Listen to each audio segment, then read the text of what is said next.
Wahyu, the Book of Revelation, itu kira-kira sekitar 30 sampai 40 tahun.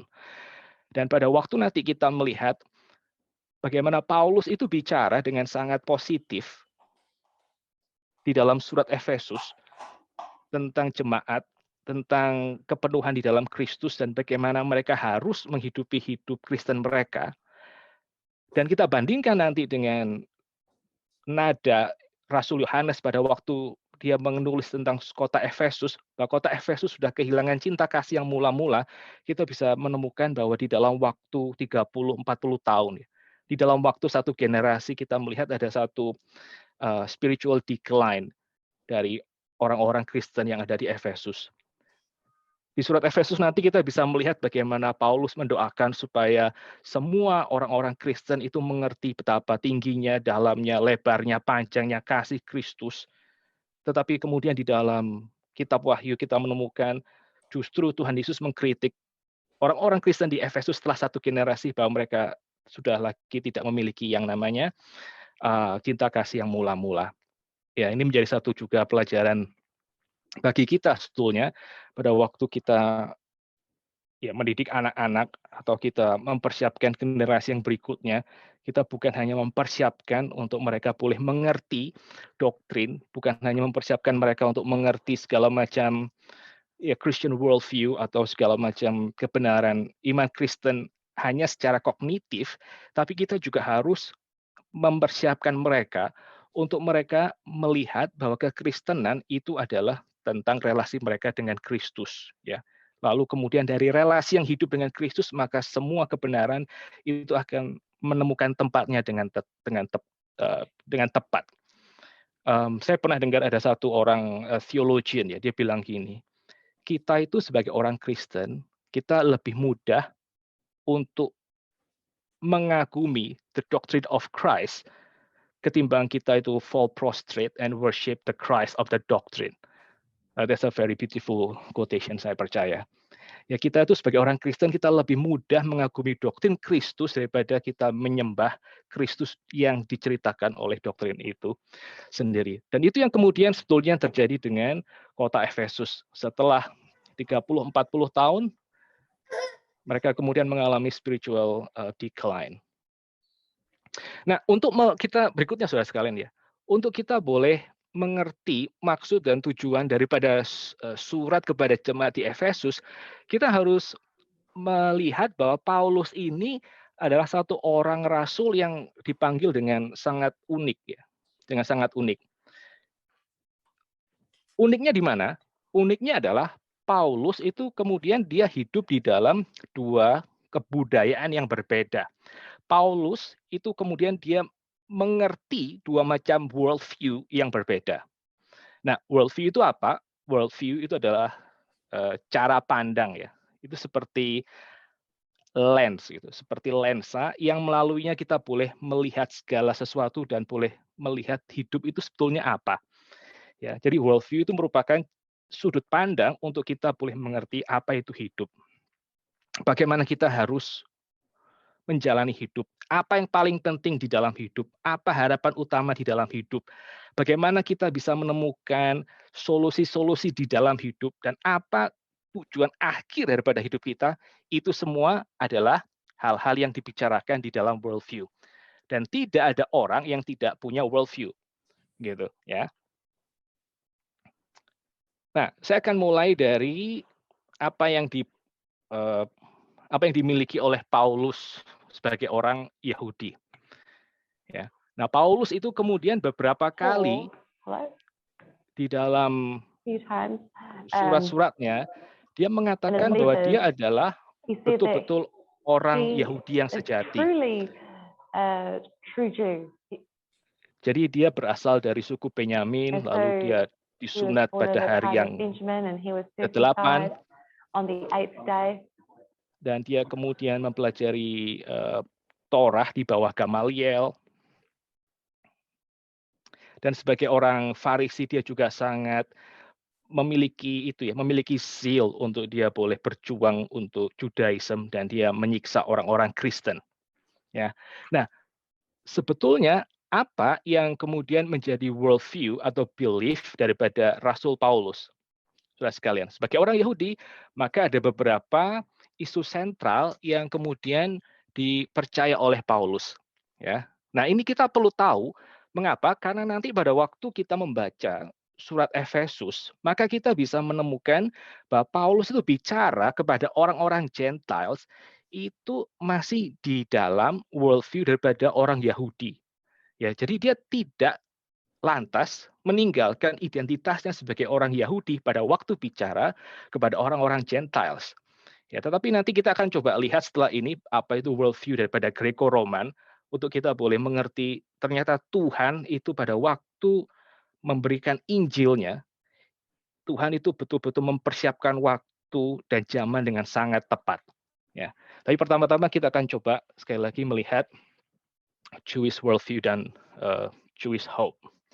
Pertama-tama, saudara, orang-orang Yahudi itu kemudian di dalam worldview mereka, mereka itu memiliki satu pengharapan akan datangnya Mesias. Ini kita semua sudah tahu, ya. Mesias itu apa?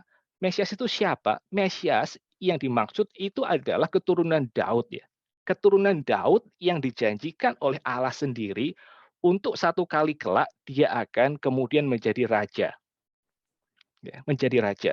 Menjadi raja atas apa? Nah, ini menarik. Menjadi raja itu atas seluruh dunia. Ya, menjadi raja bukan hanya atas Israel, tapi menjadi raja atas seluruh dunia dengan Israel itu sebagai pusat daripada kekuasaannya. Ya, jadi kalau misalnya saudara sekalian kemudian melihat katakanlah ya nubuat daripada kitab Daniel. Di dalam Daniel pasal yang ke-7, maka Daniel kemudian melihat yang namanya the Son of Man di atas awan-awan. Lalu kemudian the Son of Man itu akan menundukkan yang namanya 4 binatang buas. Dan 4 binatang buas itu kemudian melambangkan negara-negara yang akan datang, Babilonia, Media Persia, Greece, Yunani, dan kemudian Romawi. Nah, 4 negara yang akan datang itu dilambangkan sebagai binatang buas. Dan tidak ada satu orang pun yang bisa mengontrol binatang buas itu. Kecuali siapa? Kecuali, seperti yang dilihat oleh Daniel, ada the Son of Man yang datang di atas awan-awan. Nah, nanti the Son of Man ini yang akan menjadi alat daripada Yahweh untuk menundukkan binatang-binatang buas tersebut. Ya, jadi dengan kata lain, yang namanya the Son of Man atau gambaran Mesias dalam kitab Daniel, dia yang akan kemudian menundukkan negara-negara lain sebagai seorang raja universal yang pusat pemerintahannya tetap adalah Israel. Ya, jadi di dalam kitab Daniel kita bisa melihat gambaran Mesias yang merupakan kelanjutan dari gambaran Adam. Sebagaimana Adam, dia menundukkan semua binatang-binatang di dalam Taman Eden, maka the Son of Man, Mesiasnya Daniel, dia juga akan menundukkan 4 binatang buas yang nanti akan diwakili oleh ya, beberapa bangsa-bangsa. Ya, dan itu adalah pengharapan daripada Jewish people. Mereka menginginkan, menantikan satu kali kelak Mesias itu akan datang dan dia akan memberikan shalom, memberikan yang namanya kedamaian di dalam seluruh ciptaan, di dalam seluruh dunia, ya, gitu. Nah, itulah nanti kenapa di dalam nanti kitab Efesus ya, pasal yang pertama kita bisa melihat bagaimana Tuhan Yesus itu kemudian digambarkan sebagai satu pribadi yang dia akan melakukan rekonsiliasi, yang dia akan melakukan semua pendamaian, bukan hanya atas bumi, tapi juga atas langit dan bumi. Jadi kita menemukan Rasul Paulus itu pada waktu bicara tentang siapakah Kristus, dia bawa yang namanya konsep Jewish worldview, dan dia kemudian menggambarkan Kristus melalui konsep Jewish worldview tersebut. Tetapi Bapak Ibu sekalian, yang menarik adalah Kristus atau Mesias yang kemudian digambarkan oleh Paulus itu adalah Mesias yang sebetulnya dia melampaui segala macam pengharapan daripada orang-orang Yahudi. Kalau orang-orang Yahudi misalnya mengharapkan Mesias itu tiba, dan Mesias ketika tiba akan mengalahkan semua negara-negara yang pernah menjajah Israel maupun menjajah apa maupun yang tidak menjajah Israel misalnya, tapi gambaran Mesias ya, Davidic King yang digambarkan Paulus kepada Kristus itu ternyata bukan hanya kemudian menundukkan bangsa-bangsa asing, tapi juga sekaligus menundukkan yang namanya langit dan bumi. Ya. Lalu yang kedua, Bapak Ibu sekalian, di dalam Jewish worldview, maka salah satu aspek yang sangat penting adalah mereka menanti apa? Menanti yang namanya selesainya pembuangan. Ya, menanti yang namanya the end of exile. Jadi setelah Babilonia datang dan mereka mengalahkan Yehuda, maka orang Yehuda kemudian dibuang, lalu kemudian Bait Allah dihancurkan. Ya. Jadi selama mereka 70 tahun di dalam tanah Babel, orang-orang Yehuda mereka hanya menginginkan satu hal, yaitu mereka menginginkan yang namanya pembuangan exile itu segera selesai. Nah, apa tandanya exile itu selesai?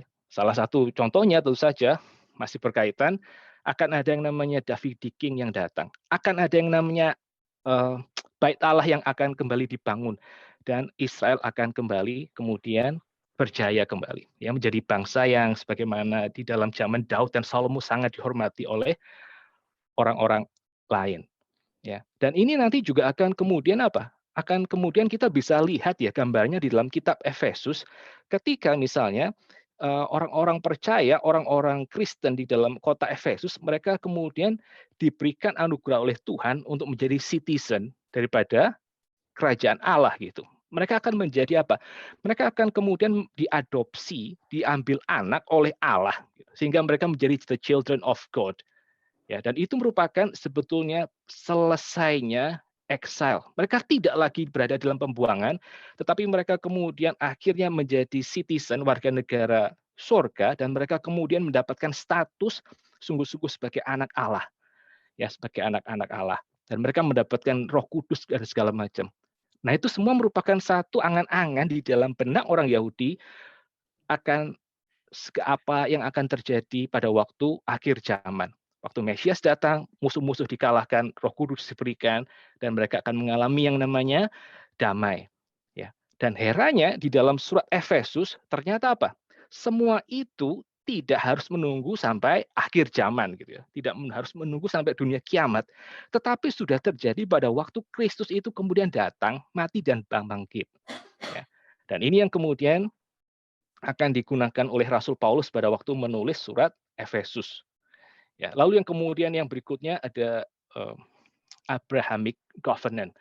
Jadi orang-orang Yahudi itu mereka percaya bahwa diri mereka adalah umat pilihan, umat yang khusus. Karena apa? Karena Allah Yahweh sendiri pernah berjanji dia akan menjadi Allah bagi keturunan Abraham.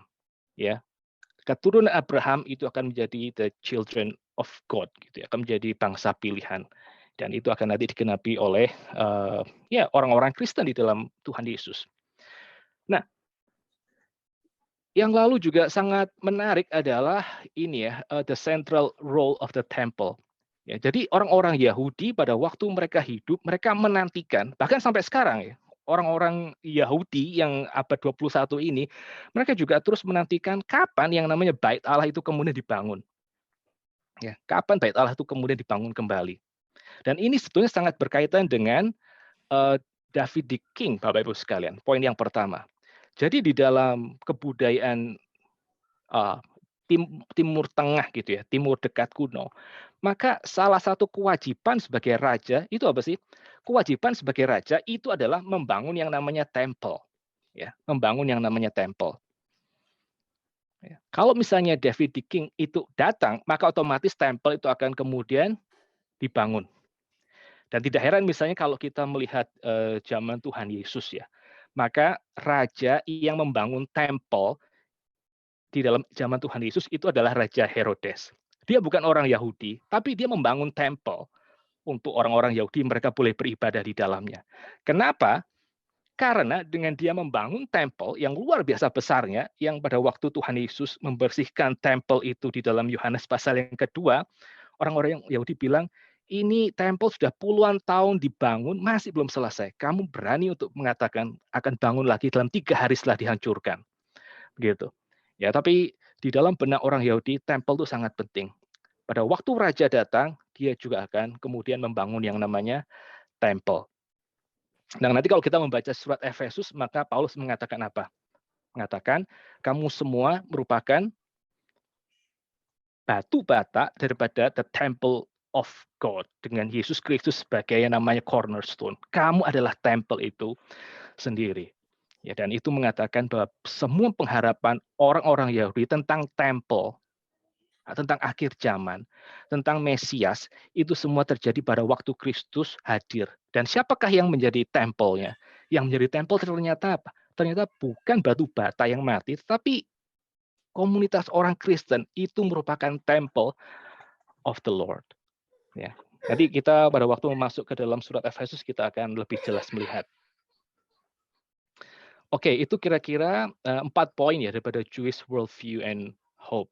Dan ini Bapak Ibu sekalian, ini bukan hanya sekedar worldview-nya orang-orang Yahudi yang mungkin kita pikir kayaknya juga nggak ada terlalu kaitannya sama kita begitu. Kita orang-orang yang bukan Yahudi, kita sudah terpisah sekian ribu tahun dari abad pertama, 2000 tahun lebih dari abad pertama misalnya, kita rasa kadang-kadang kisah-kisah atau pengharapan perjanjian lama itu seperti yang nggak ada kaitannya dengan hidup kita begitu ya. Kita taunya ya perjanjian baru. Tapi menarik Bapak Ibu sekalian ya, pada waktu Alkitab itu mengatakan di dalam kitab Roma bahwa orang Israel yang sejati itu adalah orang Israel yang orang Israel yang sejati itu adalah orang-orang yang percaya di dalam Kristus, tidak peduli dia Jewish atau Gentiles, maka itu sebetulnya memberikan satu implikasi yang penting. Implikasinya apa? Implikasinya adalah semua orang-orang yang di dalam Kristus, termasuk kita, orang-orang Gentiles, bukan Yahudi, itu kemudian karena kita kemudian dilihat sebagai Israel sejati, maka sejarah Israel dan pengharapan Israel itu juga merupakan bagian yang esensial di dalam hidup kita sebagai orang-orang Kristen. Ya, kita tidak bisa menghayati iman Kristen kita terlepas daripada pengharapan orang-orang Yahudi, terlepas daripada yang namanya Jewish worldview. Karena apa? Karena pada waktu kita menjadi Kristen, maka kita disebut sebagai Israel yang sejati. Kita adalah orang Yahudi yang sejati, kita adalah keturunan Abraham yang sejati. Sehingga pada waktu kita mau membaca Injil dan Perjanjian Baru, kita harus seriously take into account gitu, Jewish worldview and Jewish hopes. Ya, dan tanpa itu kita bisa nanti ya menjadi kekristenan yang apa ya, kekristenan yang mungkin sangat-sangat doktrinal lalu kemudian filosofikal, tapi kita kehilangan root, Jewish root yang sebetulnya menjadi sumber dan segala treasure daripada seluruh iman kita. Ya, ini kita perhatikan ya. Jadi ada beberapa poin di dalam Jewish worldview: the coming of the Davidic king, lalu the end of exile, Abrahamic covenant, dan the central role of the temple. Nanti kita akan bahas lebih jauh waktu kita masuk ke dalam surat Efesus. Yang menarik Bapak sekalian, Paulus itu ketika melayani, dia memang selalu pergi ke sinagoga dan dia selalu berdebat dengan orang-orang Yahudi. Sebagaimana yang kita selalu lihat di dalam Kisah Para Rasul. Tapi Paulus tidak hanya berhenti kepada orang-orang Yahudi. Dia juga kemudian akhirnya melayani dan bahkan dipanggil secara khusus untuk memberitakan Injil kepada orang-orang Gentiles. Kepada orang-orang yang ada di dalam Greco-Roman culture, di dalam Greco-Roman worldview. Nah, kita akan coba lihat ya, Greco-Roman worldview itu Greco-Roman yang, worldview yang seperti apa. Oke. Nah, ini adalah beberapa fitur dari Greco-Roman worldview. Nah, pertama-tama Greco-Roman worldview itu kemudian melihat bahwa nilai tertinggi dari kebudayaan mereka itu adalah yang namanya Pax Romana. Nah, Pax Romana ini merupakan sebuah bahasa Latin yang artinya adalah the peace of Romans, the peace of Romans Empire. Ya, nanti kita akan lihat lebih lanjut apa itu the peace of Roman Empire. Lalu yang kedua, di dalam Greco-Roman worldview, maka kita juga kemudian menemukan bahwa ada praktek-praktek atau konsep daripada yang namanya penyembahan kepada kaisar. Jadi kaisar-kaisar Romawi itu bukan seperti pemimpin dunia kontemporer abad 20-21 yang semua orang tahu mereka adalah manusia biasa, lalu kemudian karena ya good luck gitu ya, mereka menjadi political leaders daripada suatu bangsa dan mereka memperoleh banyak privilege karena posisi tersebut. Nah, di dalam yang namanya Greco-Roman worldview, maka mereka percaya bahwa yang namanya emperor dan juga imperial members gitu ya, anggota keluarga daripada kekaisaran, itu mereka dikirim daripada dunia para dewa, dunia para dewa. Sehingga pada waktu orang-orang ini memerintah sebagai kaisar dan sampai akhirnya mereka kemudian wafat, mereka kemudian akhirnya meninggal, maka orang-orang di dalam Greco-Roman worldview itu kemudian percaya bahwa jiwa para kaisar atau juga imperial members, imperial household members, itu kemudian tidak sama dengan jiwa orang-orang rakyat jelata begitu.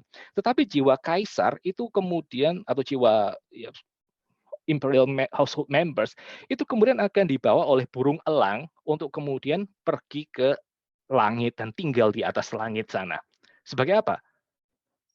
Well ya sebagai idols gitu ya, sebagai gods, gitu, sebagai gods, beserta dengan para imperial Caesars yang pernah mendahului mereka.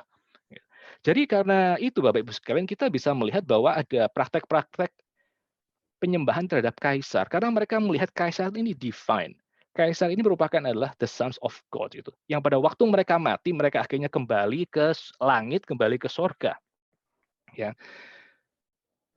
Dan kalau kita misalnya melihat misalnya ini ya cerita Injil ya kita juga bisa menemukan ada benturan yang telak terhadap yang namanya Greco-Roman worldview. Pada waktu Kristus kemudian mati, maka kematian Kristus itu di dalam perspektif Greco-Roman world itu merupakan kematian yang sekalipun dia mati di atas kayu salib begitu ya, tetapi ini merupakan satu kematian yang bermaksud untuk menyelamatkan sebanyak mungkin orang. Dan itu merupakan satu poin penting di dalam Greco-Roman worldview. Yesus Kristus, meskipun dia mati di atas kayu salib, tetapi Injil itu menceritakan bagaimana kematian Kristus di atas kayu salib ini adalah kematian yang menyelamatkan. Dan itu poin penting, Bapak Ibu sekalian. Lalu kemudian setelah Kristus bangkit, apa yang terjadi? Kristus itu kemudian naik ke surga. Ya, kita bisa selalu peringati di dalam ini ya, hari kenaikan Kristus. Dan di dalam kalau saudara mengerti konsep tentang ini emperor cult, maka saudara akan bisa mulai merasakan itu betapa berita Kristen bahwa Kristus itu bangkit dan kemudian naik ke surga dan bertahta di sana. Ini sebetulnya merupakan satu political propaganda gitu ya, satu political news bahwa yang menjadi Tuhan, yang menjadi kaisar yang sesungguhnya itu bukan ya Kaisar Agustus atau Nero dan seterusnya, tetapi adalah Yesus Kristus, orang Galilea itu, orang Nazaret itu. Dia adalah kaisar yang sesungguhnya yang kemudian sekarang bertahta di sorga dan memerintah seluruh dunia, gitu ya. Nah, di dalam emperor cult ini Bapak Ibu sekalian kita menemukan istilah-istilah yang kita sangat akrab ya sebagai orang Kristen ya. Lord, Tuhan, lalu juga juru selamat. Misalnya dua istilah yang sangat akrab kita hayati di dalam kehidupan Kristen kita yang menggambarkan bahwa Kristus itu adalah divine gitu ya. Kristus adalah ya juru selamat kita atas dosa, atas dosa. Tetapi di dalam Greco-Roman worldview, istilah Lord, Kurios, ini merupakan satu titel yang kemudian dimiliki oleh Kaisar Roma. Ya. Jadi kalau saudara membaca Injil Yohanes ya, di dalam akhir Injil Yohanes, Thomas itu mengaku tentang Yesus, my Lord and my God. Oh, Kuriosmu, Theosmu, my Lord and my God. Istilah my Lord and my God itu merupakan dua gelar yang kemudian diberikan kepada Kaisar Domitian gitu. Kaisar Domitian sekitar akhir pada abad yang pertama. Jadi saudara bisa membayangkan ya, istilah Lord itu kemudian di dalam Greco-Roman worldview menjadi istilah yang sangat penting karena diberikan khusus kepada kaisar. Di dalam iman Kristen, Lord, Kurios, ini kemudian diberikan kepada Yesus Kristus. He is the true Lord. Bahkan Book of Revelation bilang He is the Lord of Lords, King of Kings and Lord of Lords. Dia lebih tinggi daripada seluruh kaisar Romawi. Ya, dan tentu saja ya di dalam Ya kalau tadi kita lihat istilah Lord dari Greco-Roman worldview, kalau dari sebaliknya dari Jewish worldview, istilah Lord itu juga punya signifikansi yang sangat penting. Yaitu apa? Istilah Lord, Kurios, ini merupakan terjemahan daripada nama Allah ya, Yahweh. Itu pada waktu kita perjanjian lama diterjemahkan ke dalam bahasa Yunani, maka penerjemah bahasa Yunani dari Old Testament untuk menerjemahkan kata Yahweh, mereka pakai kata kurios, mereka pakai kata Lord. Dan di dalam kedaulatan Tuhan, Bapak Ibu sekalian, Greco-Roman Empire itu juga menggunakan kata kurios untuk kaisar. Nah, ini satu hal yang kita perlu pelajari ya sebagai orang Kristen.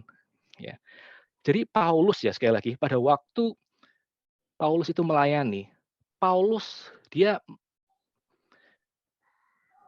punya pengertian Injil yang luar biasa limpahnya karena dia tahu apa itu Jewish worldview dan dia tahu apa itu Greco-Roman worldview dan dia mengerti persis bagaimana Injil itu kemudian seperti memberikan jawaban terhadap pengharapan orang Yahudi maupun juga pengharapan Greco-Roman. Ya, istilah Lord itu di dalam tradisi Yahudi ini adalah Yahweh. Buat orang-orang Greco-Roman ini adalah kaisar. Dan Paulus memberitakan Yesus adalah the Lord itu memiliki implikasi baik kepada orang Yahudi maupun juga kepada orang-orang Yunani. Ambil contoh lain misalnya ya, Rasul Yohanes. Pada waktu dia bicara bahwa Yesus Kristus adalah Logos itu, Logos. In the beginning was the Word and the Word was God and the Word was with God. The Word Logos. Maka Logos itu punya echo di dalam Jewish worldview. Logos itu apa? Logos adalah firman yang kemudian diucapkan oleh Allah untuk menciptakan segala sesuatu dan Yesus Kristus adalah logos itu loh. Logos yang kemudian diceritakan di dalam kitab Genesis chapter 1. Itulah Yesus Kristus. Tetapi di dalam Greco-Roman worldview Bapak Ibu sekalian, istilah yang sama logos itu kemudian juga dipakai dengan sangat penting untuk menggambarkan yang namanya apa itu rasio yang mengatur seluruh dunia gitu ya. Itu mungkin mirip kayak apa kayak kalau orang Chinese itu kayak qi gitu ya yang mengatur seluruh dunia. Seluruh dunia dipenuhi oleh yang namanya qi. Nah, orang-orang Yunani bilang seluruh dunia itu diatur oleh yang namanya logos. Dan Rasul Yohanes menceritakan bahwa Yesus Kristus itu adalah logos. Pentingnya apa Bapak Ibu untuk kita kemudian menghayatinya ya? Saya pikir ya sebagai orang Kristen itu untuk kita betul-betul menjadi saksi Tuhan yang efektif di dalam dunia, kita ya um, kita mungkin bukan mungkin kita memang tidak bisa hanya mengerti tentang Alkitab dan teologi saja gitu. Ya, tapi seperti yang Pak Tong selalu ngomong ya, kita juga mesti ngerti apa yang kemudian dipikirkan oleh dunia itu. Apa itu yang namanya ya apologetika, apa itu yang kemudian namanya filsafat, apa itu yang namanya musik, film dan seterusnya dan seterusnya. Nah, dosen saya di sini tuh dia mengatakan satu kali bahwa kalau kamu mau menjadi seorang hamba Tuhan yang baik ya, kamu bukan hanya ngerti scripture itu ngomong apa, tapi kamu juga ngerti yang namanya dunia itu bicara apa gitu. Karena kalau kamu tidak mengerti dunia itu bicara apa, maka pada waktu kita teriak tentang kebenaran firman Tuhan, maka itu akan ya, fall on deaf ears gitu. Nggak ada orang yang ngerti itu apa maksudnya gitu.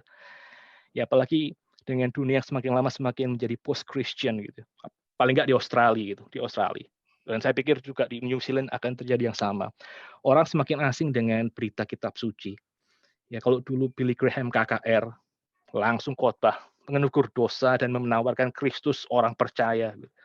Mungkin sekarang agak sulit ya di dalam kultur bule untuk kemudian akhirnya orang begitu dengar Kristus mendengar dosa ditegur langsung mereka mau putuskan terima atau tidak gitu. Karena apa? Karena mereka sudah menjadi orang-orang yang biblically illiterate gitu. Mereka sudah nggak ngerti lagi kisah kitab suci. Yang mereka tahu adalah kisah-kisah yang ada di dalam ya Hollywood, Marvel dan semuanya gitu. Di dalam musik-musik mereka. Ya sehingga kita menjadi orang Kristen, apalagi kalau kita maini anak remaja, anak sekolah minggu, kita mesti tahu mereka punya story apa gitu ya. Mereka menghidupi worldview yang macam apa. Ya. Jadi sebagai orang Kristen, kita bukan hanya ngerti tentang misalnya John's Gospel, tapi kita juga mesti tahu John Wick gitu ya, Joker dan segala macam kita mesti tahu gitu. Ya ini bukan satu endorsement untuk saudara itu ya menghabiskan waktu nonton dan ngikutin triloginya John Wick ya. Cuman maksud saya ya saudara cuman harus mengerti apa itu scripture dan juga apa mengerti pergumulan orang-orang di dalam dunia untuk saudara bisa ya jadi sama seperti para rasul, Rasul Paulus misalnya, dia bisa mainkan satu kata untuk gebuk Jewish worldview yang kolot dan juga untuk menegur worldview daripada Greco-Roman yang practically ungodly gitu. Ya, jadi ya sangat disayangkan misalnya ada diskusi misalnya di dalam orang Kristen di Indonesia gimana kalau kita menghilangkan kata Allah lalu kita pakai kata misalnya apa Yahweh di dalam kitab suci kita. Karena itu sebetulnya bukan strategi yang dipakai oleh para rasul pada waktu mereka menerjemahkan Alkitab, pada waktu mereka mengkhotbahkan Injil. Para rasul mereka bisa pakai istilah yang kedengarannya ini ya, kedengarannya sangat pagan gitu, logos, Lord dan segala macam dan mereka mengganti isinya dengan kebenaran-kebenaran daripada kitab suci. Ya. Oke. Itu tadi soal ya emperor cult. Lalu kemudian yang ketiga Bapak Ibu sekalian ya, kita juga bisa melihat ya ada beberapa konsep-konsep di dalam Greco-Roman worldview yang sebetulnya itu punya kedekatan dengan konsep Yahudi yang kita seringkali dengar di dalam bahasa-bahasa teologis, tapi kita mungkin kurang aware tentang signifikansinya. Ya misalnya apa? Misalnya konsep tentang adopsi. Ya kita tahu kita sebagai orang percaya kita diadopsi oleh Allah menjadi anak-anak Allah gitu. Ya itu bolak-balik ada dalam pelajaran doktrin. Tapi ternyata yang namanya adopsi itu juga ada di dalam bahkan mungkin kebudayaan Barat soal adopsi itu kemudian berakar daripada Greco-Roman worldview. Ya, jadi orang-orang itu secara legal bisa mengadopsi orang lain menjadi anggota keluarga mereka, dan pada waktu orang-orang ini diadopsi, maka seluruh hutang mereka di masa lalu itu kemudian dilunasi oleh pihak yang mengadopsi. Ini menarik ya, karena Israel juga disebut sebagai anak-anak yang diadopsi oleh Yahweh di dalam Perjanjian Lama. Lalu apa lagi? Di dalam Greco-Roman kita juga melihat pentingnya militer. Ya, tentara Romawi itu luar biasa sangat kuat di dalam zaman itu dan mereka sangat ditakuti. Dan sangat menarik nanti di dalam Efesus pasal yang ke-6, maka Paulus juga menggambarkan bagaimana orang Kristen itu harus menggunakan perlengkapan senjata perang Allah. Gitu. Ya, dan itu kemudian menjadi satu hal yang mengkontraskan antara konsep Kristen soal peperangan dengan konsep dunia. Gitu. Orang-orang Romawi mereka berperang karena mereka mau memperluas ini ya, memperluas geographical territory mereka. Semakin lama semakin besar dan mereka menggunakan militer untuk menjaga yang namanya peace. Tetapi di dalam kekristenan karena seperti kata Rasul Paulus di surat yang lain, peperangan kita bukan melawan yang namanya darah dan daging, tapi penguasa-penguasa kerajaan angkasa, satu hal yang juga disebut dalam kitab Efesus, maka peperangan kita memerlukan yang namanya another armor gitu. Another armor, baju perang yang berbeda. Ya, itu menjadi baju perang yang kemudian diberikan oleh Allah sendiri. Oke, apalagi yang berikutnya adalah soal ini ya, simposium. Simposium itu apa? Simposium itu bukan seminar yang serius, tapi simposium di dalam Greco-Roman worldview itu adalah acara makan-makan. Acara makan, minum anggur, lalu menyanyi dan segala macam. Itu merupakan tradisi di dalam Greco-Roman yang nanti juga akan kita lihat di dalam Efesus pasal yang kelima. Jangan mabuk oleh anggur, tapi kamu harus ya saling menyanyi mazmur, lagu-lagu rohani dan segala macam untuk membangun hidupmu. Ya, nanti akan dipakai Rasul Paulus untuk mengkritik kebudayaan Greco-Roman dan juga sekaligus membangun orang-orang Kristen di sana. Dan konsep yang berikutnya adalah tentang supernatural world. Nah, yang kita perlu perhatikan ya Bapak Ibu sekalian ya, yang namanya supernatural world di dalam Greco-Roman itu merupakan sesuatu yang dekat dengan kehidupan sehari-hari. Beda dengan kita orang-orang yang tinggal di dalam kebudayaan barat. Kita pikir yang namanya supernatural world itu sesuatu yang kemudian jauh gitu, jauh. Ya agak jarang kan kita dengar ada orang misalnya mengalami demon possess di dalam kultur barat gitu. Di Indonesia mungkin agak sering ya, tapi di kultur barat mungkin agak jarang. Ya, tetapi orang-orang di dalam Greco-Roman world itu mereka hidup seperti di dalam dunianya Harry Potter, di mana yang namanya kekuatan gaib, evil spirits, and magic itu menjadi makanan mereka sehari-hari. Mereka melihat yang namanya seluruh langit dan bumi ini kemudian dipenuhi oleh evil spirits, ya. Dan di dalam dunia yang demikian penuh dengan evil spirits, maka nanti Rasul Paulus akan mengatakan bahwa Kristus sudah menundukkan segala sesuatu. Semua penguasa-penguasa itu sudah ditundukkan di bawah Kristus. Pasal yang kedua misalnya, Paulus mengatakan, kamu dulu mati karena kamu mengikuti penguasa kerajaan angkasa, tapi kemudian kamu sudah dihidupkan kembali. Ya, ini merupakan hal-hal yang ada di dalam Greco-Roman worldview yang nanti akan banyak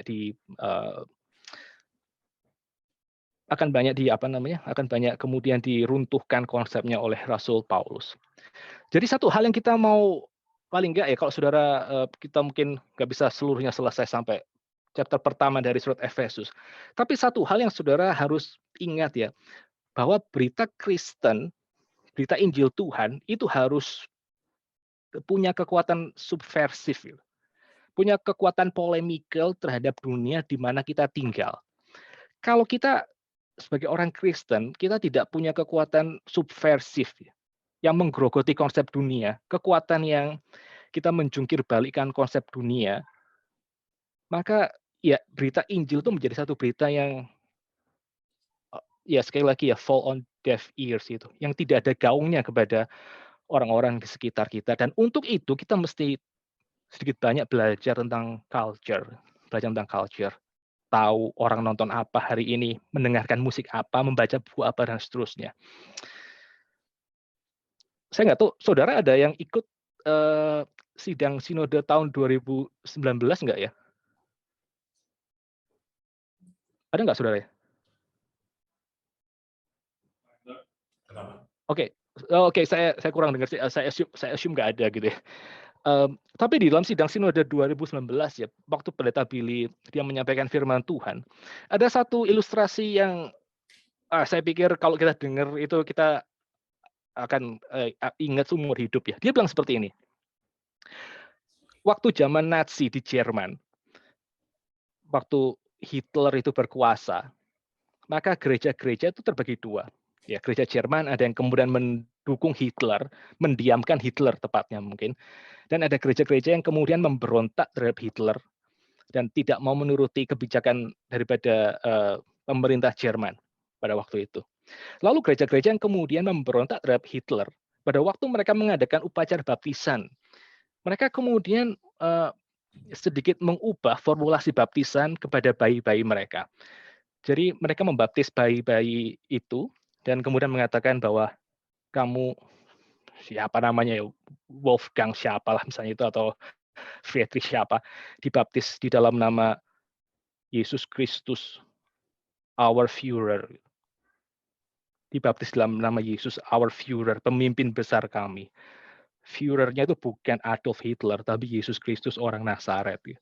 Nah itu yang saya maksud gitu. Pada waktu kita memberitakan Injil ya, kita mesti tahu culture kita itu apa untuk menjadikan kekristenan itu punya dampak gitu, Bapak sekalian ya. Oke, yang berikutnya.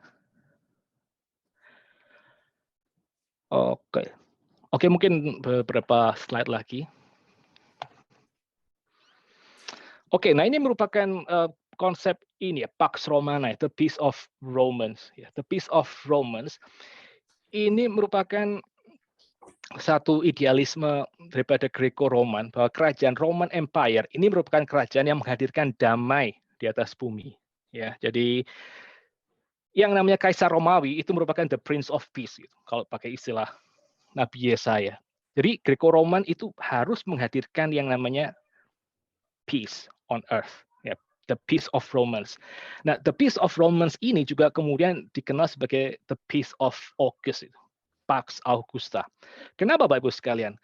Karena kerajaan Romawi itu relatif mengalami yang namanya masa-masa kedamaian, itu dimulai daripada bertahtanya Augustus ya, atau Octavianus. Ya, pada waktu dia naik tahta tahun 27 sebelum Masehi. Nah, Kaisar Augustus itu kemudian hidup dari 63 before Christ sampai Anno Domini 14 gitu. Ya, sekitar 75 tahun dia kemudian hidup. Ya, dan itu merupakan permulaan daripada Pax Romana sampai kapan? Sampai kira-kira kematian daripada kaisar yang bernama Marcus Aurelius. Marcus Aurelius dia bukan hanya Caesar, tapi dia juga merupakan seorang filosofer. Gitu. Ya, dia bukan ngerti bagaimana menundukkan bangsa lain dan bagaimana menjaga keamanan di dalam negeri, tapi dia juga punya yang namanya wisdom. Ya, dia seperti ideal king yaitu yang menurut filsafat Yunani. Ya, dia bukan ngerti bagaimana berperang, tapi juga mengerti apa itu yang namanya bijaksana. Dan sekali lagi, Bapak Ibu sekalian ya, nanti kita melihat di dalam kitab Efesus pasal yang kedua misalnya, Kristus itu dikatakan sebagai apa? He himself is our peace. Ya, Kristus itu merupakan pax, Christian pax itu, the peace of Christians di dalam Efesus ya, dan di dalam Kristus maka kemudian semua hikmat Tuhan itu ada. Ya, Kristus itu merupakan the real Caesar. Jesus Caesar, not Julius Caesar atau Augustus Caesar, tapi Jesus Caesar itu merupakan penguasa yang sejati. Nah, ini yang saudara lihat di sini. Sorry by the way. Oke, nah ini wajah yang di sini itu wajah siapa? Ini merupakan wajah daripada Augustus ya, Octavianus, yang merupakan kaisar pertama dari seluruh Roman Empire. Nah, dia memulai yang namanya the Pax of Pax Romana, the Peace of Romans. Ini kaisar Augustus. Lalu yang di sini ini merupakan patung daripada Marcus Aurelius. Ya. Nah, sebetulnya konsep daripada Pax Romana ya, the Peace of Romans itu punya akar sebelum naiknya Agustus itu dari satu orang yang sangat penting dalam sejarah dunia yaitu adalah Alexander the Great. Alexander the Great. Nah, Alexander the Great dia adalah seorang murid daripada Aristotle. Lalu kemudian di dalam usianya yang relatif muda, umur sekitar 32 atau 33, dia kemudian sudah menguasai hampir daripada daerah seluruh Mediterania. Ya, dia menggulingkan kerajaan yang sangat besar yaitu kerajaan Persia. Ya, kerajaan Persia. Kalau saudara pernah nonton film 300 ya, Leonidas, Sparta lawan siapa? Persia itu. Itu Persia segede seperti itu. Satu kerajaan yang sangat-sangat ditakuti oleh orang-orang pada waktu itu. Tapi kerajaan sebesar itu kemudian takluk kepada Alexander the Great yang katanya dia cuma bawa sekian ratus orang untuk lawan Persia. Nah, pada waktu Alexander the Great berkuasa, maka dia meletakkan satu foundation untuk Hellenistic world yang nanti akan dipakai oleh Roman Empire. Ya, dia membangun jalan dan terutama sekali dia mengkondisikan supaya orang-orang di dalam wilayah jajahannya itu menggunakan bahasa Yunani. Ya, menggunakan bahasa Yunani. Nah, nanti di dalam perjalanan sejarahnya, maka umat Allah mereka akan menggunakan bahasa Yunani, bukan bahasa Yunani yang biasa digunakan oleh para filsuf atau poets, pujangga, tapi bahasa Yunani yang biasa digunakan oleh rakyat jelata gitu ya. Vernacular Greek itu digunakan untuk berbicara satu sama lain bahasa sehari-hari dan itu yang dipakai bahasa vernacular seperti itu yang dipakai untuk menulis New Testament di dalam bahasa aslinya. Ya, jadi Tuhan tidak pakai yang namanya bahasa classical Greek yang digunakan oleh Homer dan segala macam untuk tulis New Testament, tapi Tuhan mengizinkan supaya vernacular Greek bahasa rakyat jelata itu yang digunakan untuk menyampaikan ya the eternal word of God kepada orang-orang Kristen di dalam abad-abad awal. Ya. Oke, jadi konsep Pax Romana itu berawal dari Alexander the Great. And ya, kalau menurut pendeta Stephen Tong itu orang sekarang ya tidak lagi pakai jenggot itu karena siapa? Karena Alexander the Great. Karena Alexander the Great pada waktu dia perang dan dia bertahta dia nggak pakai yang namanya beard. Jadi akhirnya semua, terutama Barat, akhirnya mengikuti. Oke, nggak pakai beard. Gitu ya, tidak lagi pakai jenggot dan segala macam. Nah, ini merupakan daerah kekuasaan dari Alexander the Great, Bapak Ibu sekalian.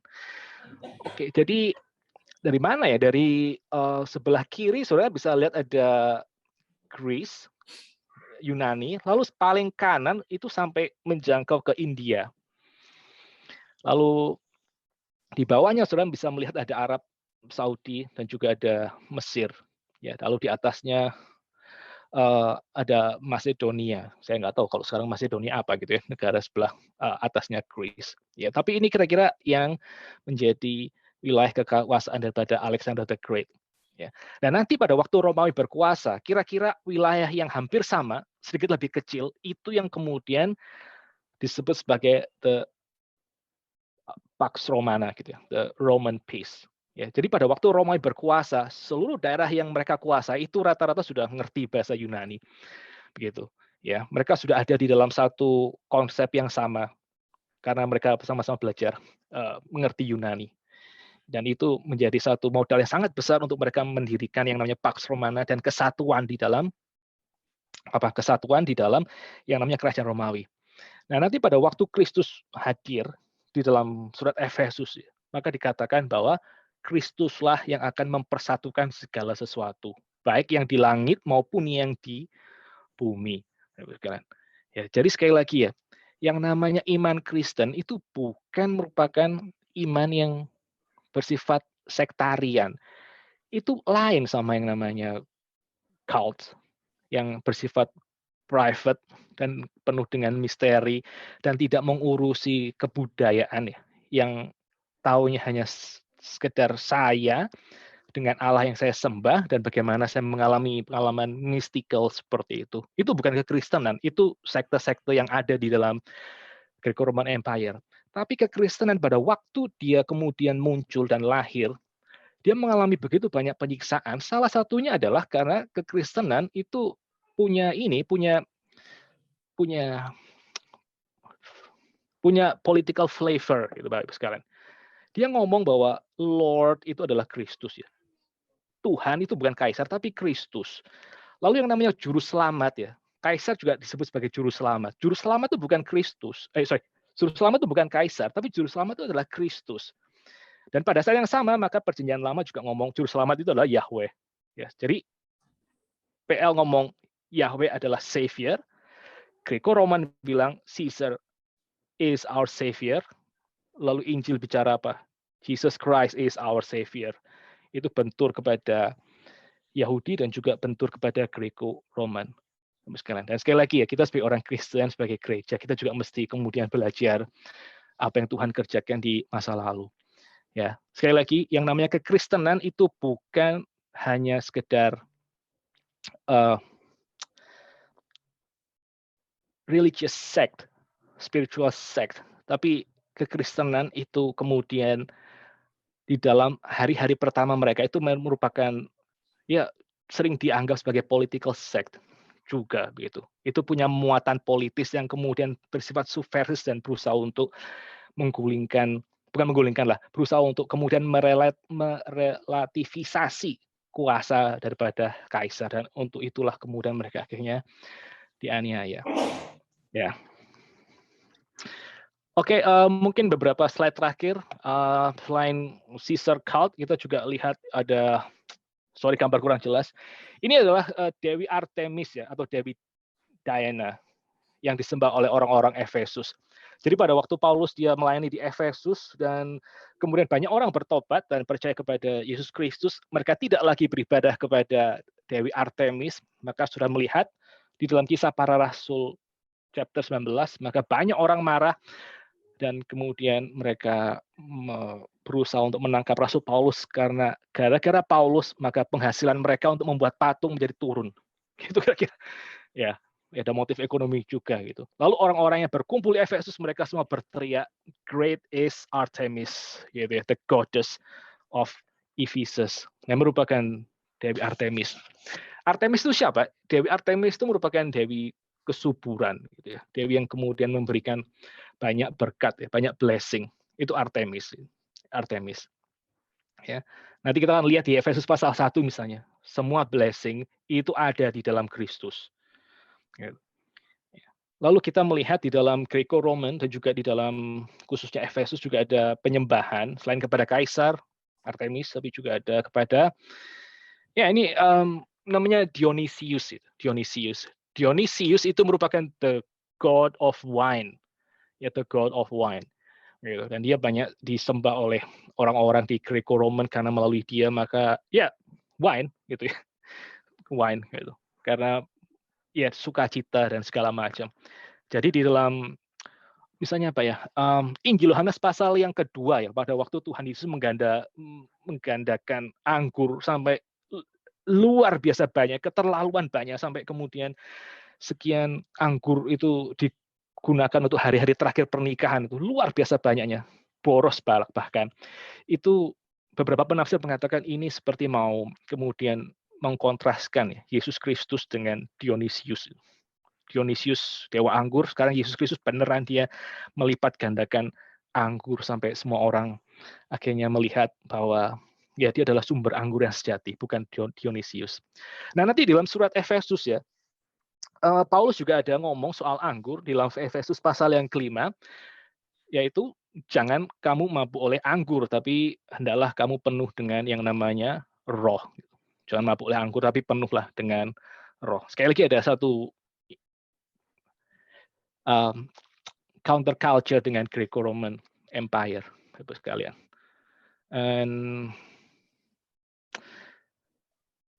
Oke, lalu mungkin yang terakhir untuk hari ini sebelum kita selesai ada terakhir sekali ini structure of the letter kalau kita boleh sedikit masuk.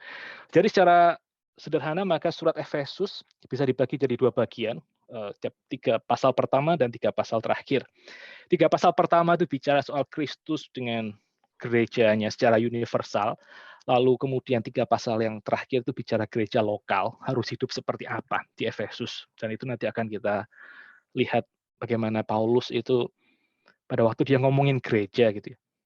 Saya pikir juga nyambung dengan mungkin materinya Vicar Hygiene yang tempo hari. Pada waktu Paulus ngomong gereja ya, Paulus ngomong gereja bukan hanya gereja yang universal, yang kosmik, gereja yang semua orang percaya ada di dalamnya, termasuk di sorga dan di bumi yang kita tidak tahu. Tapi Paulus dia juga punya concern dengan yang namanya gereja lokal. Gitu. Gereja lokal itu merupakan the very demonstration of the relationship between Christ and His universal church. Itu local church, local church. Local church yang mana? Ya local church yang saudara dan saya ada di dalamnya. Local church yang dimana kita ya ketemu dengan orang-orang yang mungkin kita rasa tidak cocok gitu, termasuk jangan-jangan juga diri kita sendiri misalnya jadi masalah misalnya gitu.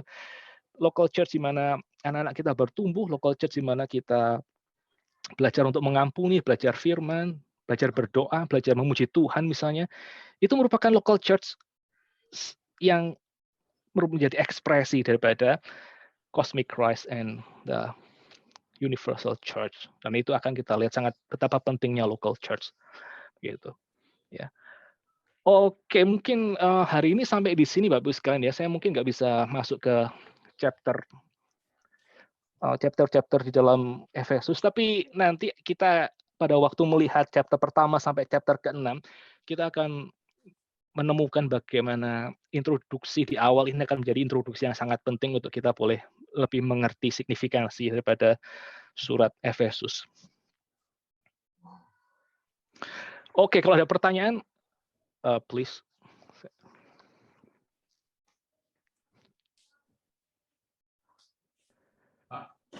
Ya, oke. Saya mau nanya. Ini ya saya Heri Pak. Menarik ya Pak Andrew menjelaskan mengenai bagaimana Paulus itu menggunakan worldview lokal terus untuk masuk ke dalam penginjilan gitu ya. Saya sempat ada teman dulu ada beberapa saat saya tinggal sama dia, tapi dia punya beban ke penginjilan ke orang Muslim gitu. Dan dia to certain extent itu jadi kayak merubah nama dia. Jadi nama dia Andreas. Dia ketika mengemarkan diri ke orang Muslim, dia pakai nama Abdullah karena menurut dia Abdullah itu bahasa Arabnya Andreas, jadi sama gitu. Jadi dia nggak berbohong menurut dia. Terus ketika dia berdoa menggunakan Allah bukan yang Allah. Gitu. Terus bahkan stance-nya pun juga seperti kayak orang Muslim, nggak kayak orang Kristen. Gitu. Nah ini pertanyaannya batasnya di mana gitu ketika kita mau menggunakan gospel penginjilan. Apakah kita benar-benar mengcopy sampai to that extent atau ada tertentu saja gitu yang kita bisa pakai. Ya, oke. Oke, thank you, Pak. Ya, ini masalah ini ya, masalah kontekstualisasi itu merupakan satu masalah yang bisa dibilang ya cukup pelik gitu. Bagaimana kita bisa mengkomunikasikan Injil dengan jelas tanpa kemudian kita akhirnya katakanlah mengubah seluruh identitas kita sampai kemudian orang itu rasa ini kayak nggak ada bedanya. Kamu ini penginjil atau jangan-jangan memang Muslim beneran gitu ya. Itu kan batasnya agak ironis kalau seperti itu. Tapi saya pikir kalau secara mungkin secara garis besar ya, kita pada waktu kemudian memberitakan Injil, Bapak Ibu sekalian ya, kita kemudian harus pada waktu kita melakukan kontekstualisasi itu jangan sampai kemudian kontekstualisasi tersebut itu akhirnya membuat keunikan narasi Kristen kita itu kemudian akhirnya hilang. Gitu. Narasi Kristen itu apa? Narasi Kristen yang dimaksud di sini itu adalah konsep-konsep teologis orang Kristen, gitu ya. Lalu kemudian yang keunikan-keunikan iman Kristen. Lalu kemudian apa lagi? Lalu kemudian katakanlah etika-etika Kristen itu kemudian akhirnya hilang. Gitu. Bagaimana dengan misalnya kata-kata, gitu ya, kata-kata spesifik dan seterusnya. Sekali kalau kita kemudian belajar daripada ini ya tulisan-tulisan di dalam Perjanjian Baru secara khusus, maka kita menemukan orang-orang Kristen itu mereka tidak ada kesulitan terlalu besar untuk mereka menggunakan kata yang sama asal dengan apa? Asal dengan satu semangat untuk kita kemudian menggarami kata tersebut sampai kemudian konsep yang diwakili oleh kata tersebut itu kemudian betul-betul akhirnya apa ya? Akhirnya kemudian konsep tersebut ditebus oleh kekristenan, Bapak sekalian. Jadi misalnya apakah kita sebagai orang Kristen kita menggunakan kata Allah itu oke gitu?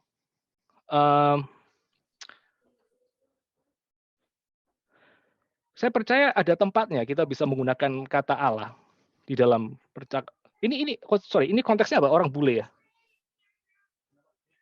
Orang Indonesia sih, tapi dia ketika memperkenalkan ke orang Muslim, tadi Chinese kan, dia memperkenalkan ke orang Muslim dia menggunakan nama Arab gitu. Oh, nggak maksudnya orang Indonesia di Indonesia? Iya, orang Indonesia di waktu itu kita di Malaysia pas lagi kita lagi ke Malaysia. Oke, ya, oke, ya. Nah, saya pikir sih kalau di dalam menggunakan kata-kata ya, saya pikir sejauh kita kemudian tidak akhirnya menghilangkan identitas kita sebagai orang Kristen, apa yang kita percaya tentang konsep yang diwakili kata tersebut, saya pikir mungkin itu akan bisa menjadi satu jembatan untuk orang akhirnya untuk orang kemudian akhirnya mulai consider kekristenan, begitu. Ya, jadi seperti yang kalau di dalam Perjanjian Baru kita bisa melihat misalnya apa? Misalnya kayak ya kata logos, theos dan kurios itu kata-kata dipakai oleh Greco-Roman, tapi juga dipakai oleh orang Kristen untuk kemudian mempresentasikan siapakah Kristus, misalnya seperti itu, ya. Tapi ada satu catatan, Pak, yaitu apa? Ketika satu konsep misalnya ya, satu konsep itu kemudian di dalam kebudayaan lain itu begitu sangat rusak, maka itu kita sulit untuk menggunakan kata tersebut secara Kristen. Saya ambil contoh misalnya ya, saya di sini punya waktu saya kerja di sini saya juga punya satu orang teman Muslim begitu. Lalu waktu dia tahu saya dari Indonesia, maka dia tanya satu pertanyaan kepada saya, gitu. Are you Christian? Ya tentu saja karena ya memang saya Kristen gitu ya. Saya jawab, yes I'm a Christian. Lalu setelah itu saya ngomong sama satu orang pendeta yang dia pernah jadi missionary ke Pakistan. Ya, saya punya teman, lalu kemudian kami bicara seperti ini. Dia tanya apakah saya Kristen, dan saya jawab, yes, I'm a Christian. Lalu pendeta itu ngomong seperti ini. Pendeta itu bilang seperti ini ya.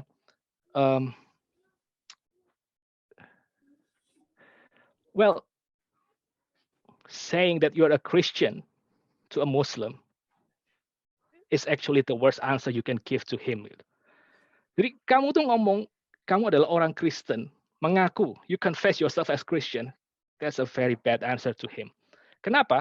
Karena di dalam konsep orang-orang Muslim gitu ya. Maka yang namanya Kristen itu identik dengan yang namanya moral bankruptcy. Jadi yang namanya orang Kristen itu adalah apa? Adalah orang yang kemudian melakukan seks bebas misalnya, lalu kemudian mabuk-mabukan, lalu kemudian punya immoral behavior yang lain misalnya seperti itu. Itu Kristen. Jadi teman saya itu pada waktu dia tahu saya Kristen, teman saya Muslim ini dia tahu saya Kristen, dia tuh sangat terheran-heran pada waktu saya mengatakan kepada dia, gitu ya, saya nggak pernah mabuk-mabukan, I don't sleep around, lalu apa lagi ya, I don't swear with bad words, I never swear, misalnya gitu. Dia sangat heran. Loh, kamu nih orang Kristen, tinggal di negara Kristen, kok kamu tidak melakukan apa yang dikerjakan oleh orang Kristen gitu? Yang lain, seperti itu. Lalu balik lagi ke pendeta yang pernah jadi missionary tersebut, pendeta itu mengatakan demikian. Kalau kamu ditanya pertanyaan seperti itu, maka kamu jangan jawab kamu nih Kristen. Kamu jawab apa? I am the follower of Jesus. That's a better answer for him. Gitu. Dan pada waktu saya kali berikutnya ketemu dengan teman saya Muslim, saya jawab lagi, I'm not just a Christian, I'm truly the follower of Jesus. Gitu. Nah itu kemudian dia mulai consider apa itu kemudian kekristenan, apa itu mengikut Yesus, dan kenapa orang Kristen itu adalah orang Kristen. Ya dia mulai terbuka dan kami ya mulai ngobrol. Gitu. Meskipun ada satu pertanyaan terakhir yang dia tanya ya, soal saya sebagai orang Kristen yang mengikut Yesus gitu. Okay, so you don't swear, you don't get drunk, you don't sleep around, but one more question. Do you eat pork? Waduh, saya diam deh. Well, sometimes I still eat pork. Ya, tapi kemudian kan kita bisa jelasin lagi gitu ya. Well, you know what? In the gospel, Jesus say that what makes someone impure is not what he eats, but what comes out from his mouth. There's something deeper about being clean and unclean in Christianity. Do you want to know more about Jesus? Begitu. Jadi kita harus hati-hati ya. Kita bisa menggunakan kata-kata yang kemudian dipakai oleh orang lain ya. Selama apa? Selama kemudian konsep kekristenan atau kemudian muatan Kristen dan identitas kita, narasi kita itu kemudian tidak ditelan habis oleh kata-kata itu. Dan kita harus hati-hati untuk kemudian melihat seberapa orang itu memberikan value kepada satu kata ya. Apakah itu value-nya rendah atau tinggi, itu kita mesti sangat ya hati-hati. Tapi saya pikir kalau misalnya di dalam negara Islam ya, kita ngomong soal apa namanya? Ya, kita memperkenalkan di kita sebagai orang Kristen dan kita ngomong bahwa kita juga percaya kepada Allah. I think that's fair enough sih. Fair enough. Sebagaimana yang menjadi praktek daripada orang-orang Kristen mula-mula. Gitu. Dan by the way, Bapak sekalian ya, kata Allah itu pertama kali yang pakai itu orang Kristen, bukan orang Islam. Sebelum Islam muncul di Saudi Arabia, maka kata Allah itu dipakai oleh orang-orang Kristen terlebih dahulu. Gitu. Jadi pada waktu kita mau pakai kata Allah itu kayak kita ya ambil lagi apa yang kemudian pernah dipakai oleh orang-orang Kristen 700-600 tahun sebelum Muhammad misalnya. Ya. Cuman saya terus terang nggak convince sih soal Andreas, jadi Abdullah itu totally different sih. Abdullah itu abdi Allah, itu budak Allah. Andreas itu apa ya? I think it's courageous atau apa itu? Brave, courageous. Itu Andreas sih. Kalau Andreas jadi Abdullah sih kayaknya cuma sama-sama A-nya terus ya gitulah. Sama saya punya satu orang teman ya namanya Mamat, lalu kemudian dibaptis jadi Matthew gitu. Terus kan kita nggak apple to apple kan Mama sama Matthew. Ya kira-kira gitulah. Thank you. Ya, tapi itu satu hal yang kita perlu gumulin bagaimana kita mengkomunikasikan Injil kepada orang-orang dunia gitu. Ya, salah satu saya nggak tahu ya, ada pro kontra sih, tapi salah satu pengkhotbah yang saya cukup dengerin itu adalah Timothy Keller. Dia bisa menyajikan konsep Kristen kepada cara pandang kontemporer dunia abad 21 hari ini. Dan banyak orang akhirnya dimenangkan jadi Kristen lewat dia. That's a good that's a good example gitu. Ya, tapi kalau soal spesifik soal Islam mungkin saya mungkin bukan yang paling capable untuk jawab gitu ya. Mungkin next time kita bisa kayak Bapak Ibu bisa undang kayak Pendeta Michael Densmore untuk kasih materi lebih lanjut bagaimana kita komunikasi kepada orang-orang Muslim. Ya. Oke, mungkin ada lagi.